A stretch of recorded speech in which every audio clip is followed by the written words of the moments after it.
WBTV investigates. They control your community, they create rules, they can hand out fines and other punishments. Homeowners associations are everywhere in neighborhoods across Charlotte and, of course, North Carolina. Investigative reporter David Hodges has found there's virtually no rules governing how HOAs operate. He joins us now live. So, David, you found these associations fly under the radar but can cost homeowners big bucks. Yeah, residents across our area have experienced problems like what led neighbors here at Waterfront at Langtree to call me. They say they were paying money with no idea how the HOA funds were being managed, and they didn't have any control.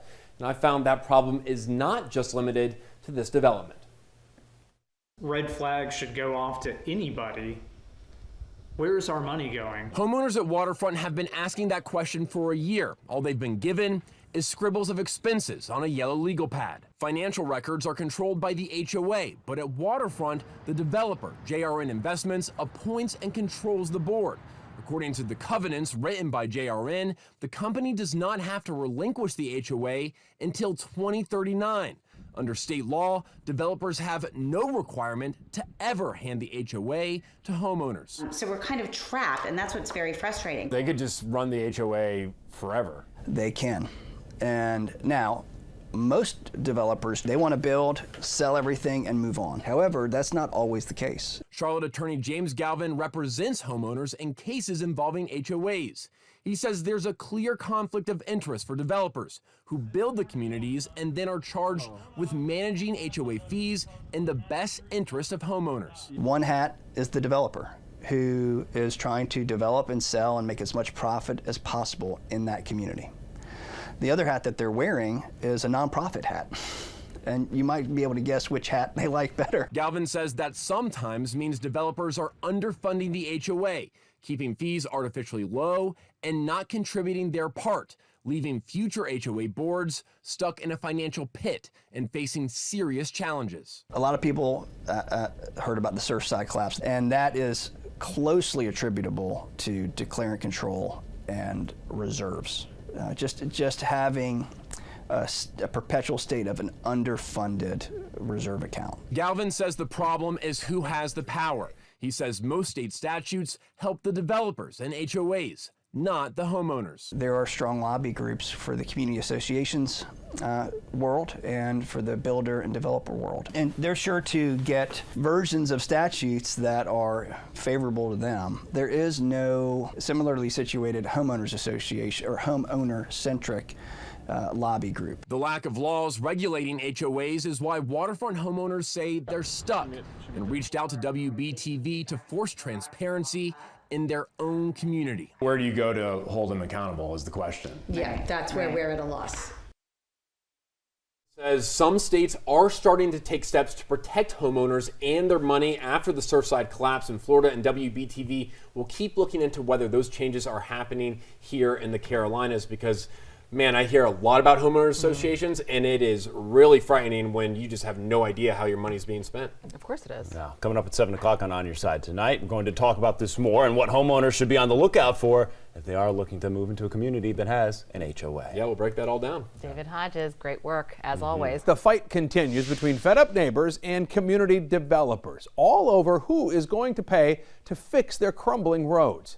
WBTV's investigation continues digging into how homeowners are stuck with huge problems after the developers who built their neighborhood left them with costly construction to fix. Those fixes can ultimately mean big costs for you as a taxpayer. WBTV investigative reporter David Hodges is digging deeper and has more. There's a pothole so big in Bethel Glen subdivision, they named it after a national park. You come in the end of Midland Road, turn right, and the Grand Canyon's there to greet you. The Grand Canyon is hardly the only impressive landmark in their neighborhood. I had to dodge, swerve, and for good measure test the various street features on my way to meet Scott Himes and his neighbors. None of us here are getting any younger. We'd like to drive out some good roads. Himes emailed WBTV after seeing my previous reporting on how much it can cost a community when an association inherits a developer's mistakes. Why are we here today? The roads in Bethel Glen have not been taken over by the town of Midland yet from the developer. When a developer finishes a subdivision, the roads are usually transferred over to the town or the state to be maintained by taxpayer dollars. But in Bethel Glen and other neighborhoods, there are orphan roads that didn't meet government standards after they were left by the developer. What happens if the developer never does anything and something happens in here with the roads? Is it on us or is it on the town or who? Even now, this road is costing taxpayers. God save the state and it's our report. After 3 years of demanding road repairs, the town of Midland sued the developer in 2017. It is the obligation to maintain their private roads. Despite a ruling in the town's favor, more than 6 years later, the lawsuit is still active after the developer appealed to the North Carolina Supreme Court. This issue was decided previously. It was decided with finality. It's cost the town nearly $250,000 in legal fees. While this dispute ended up in front of North Carolina's highest court, battles just like it are playing out across the state, costing homeowners and taxpayers one way or another. If you're telling the truth, you have nothing to hide but to be transparent. If you look at more and more homeowners, they're running into the same problem. This is systemic. Is it a widespread problem?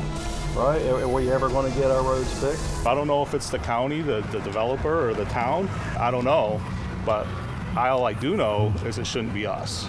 And I'm afraid eventually it'll get put on us because no action's being done. Reporting in Midland, David Hodges, WBTV, on your side. A WBTV investigation getting results. We've been investigating the problem of orphan roads, neighborhoods built by developers with roads not up to standard, then left for HOAs to pay the costly bills to improve them. Well, now lawmakers in Raleigh want to fix that. WBTV investigative reporter David Hodges is on your side with details on help that could soon be coming. I've been covering this HOA issue for months. Homeowners who are not sure where to turn. They have roads that no one's paying for and an uncertain future about who's going to control their community.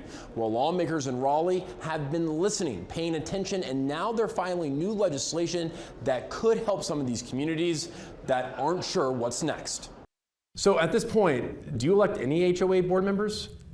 No. So we're kind of trapped, and that's what's very frustrating. I find myself today flabbergasted because of this experience in the development that the legislatures have not taken in and recognized the problem. In communities across the Charlotte region, I found neighborhoods facing turmoil and towering expenses. In Bethel Glen, the roads built by the developer never met government standards. So instead of being adopted as public roads, homeowners face the prospect of paying for the repairs. It's called an orphan road. I'm afraid eventually it'll get put on us because no action's being done. How surprised were you when you started learning that this is a bigger issue than just the one-off community? Very surprised and realizing and how heartfelt and sad people are. I mean, it's their number one asset for most people is their home. State Senator Vicky Sawyer from Mooresville filed a new bill designed to fix the problem moving forward with orphan roads like the ones in Bethel Glen. Developers would have to guarantee up to 20% of the cost of the road in a bond in case it doesn't meet NCDOT standards. There would also be a new 4-year timeline for NCDOT or local government to take over the roads. These new fail-safes would help make sure homeowners aren't the ones left responsible. With help from our constituents who keep on and talking with us and your reporting, I think we can get it across the finish line. It's far from the only bill filed this year that's aimed at fixing problems I've reported on with HOAs and subdivisions.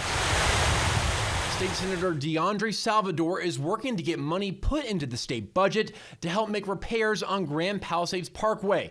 I previously reported that that road serves as a nuclear evacuation route, but it won't be adopted as a public road because it does not meet NCDOT standards. Definitely reach out to your House member, your state senator, but also to your local county commissioners. There is still a lot more for us to dive into as these laws, some of this legislation continues to develop. You can follow all of that here on WBTV and on our website, WBTV.com. Reporting in Raleigh, David Hodges, WBTV, on your side.